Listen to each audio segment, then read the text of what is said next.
Hello, everyone. Thank you for tuning in to Tana Temple Healing Works. Again, my name is High Priestess Tana, and I hope you've had a beautiful vacation / holiday season. I know we still have New Year's Eve coming up, as well as New Year's Day, but I hope that everyone had the opportunity to relax, spend time with friends and family, and just basically have peace, right?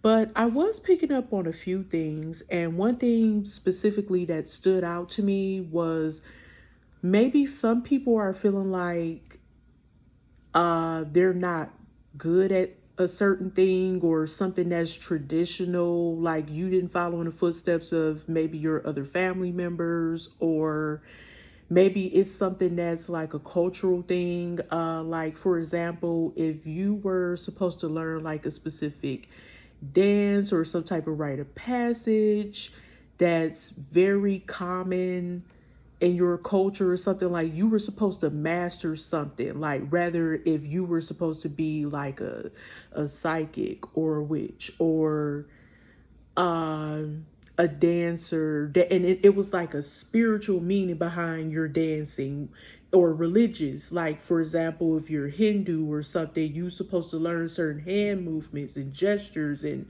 different, like tell a story with your dance movements or something, and maybe your family talked about you like, oh my God, they can't dance, or they're not a good tarot reader or something, or they're not a good cook, they don't know how to cook their food from their cultural background, and or just something that you didn't pick up, or they think that you haven't mastered, that is very common amongst the family and or your cultural group.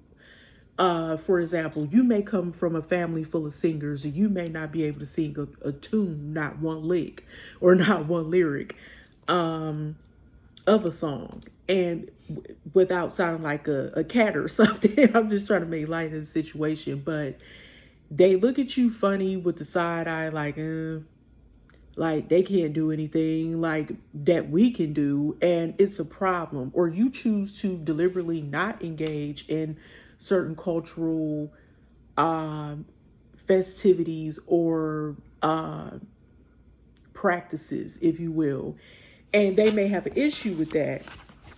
Also, I'm getting that your family may have an issue with you because you're not dysfunctional like them. So that's another thing too. When you chose to, I guess, like go against the grain and choose to take the higher path or the higher road, and it could be someone on the outside looking in, scrutinizing you in regard to all those things, or some of those things, or at least one of those things I mentioned. So I feel like some people in your family, or they could be like family to you, is scrutinizing you out of some form of jealousy. And in actuality, the kick ass about this, about all the stuff I just mentioned, is that you may be good at all these things if you chose to engage in doing these things that is a part of your culture or whatever, and they could just be jealous of you and sending you the evil eye because you're better at it than they are. So, Holy Spirit, what messages do you have for us today? We have cheater / liar. Where is this going? We have court. Damn. We have Pacific Islander. Wow. This took a turn. And I kept saying like a dance or something. You may know how to do. And that's funny how I was waving my hands a little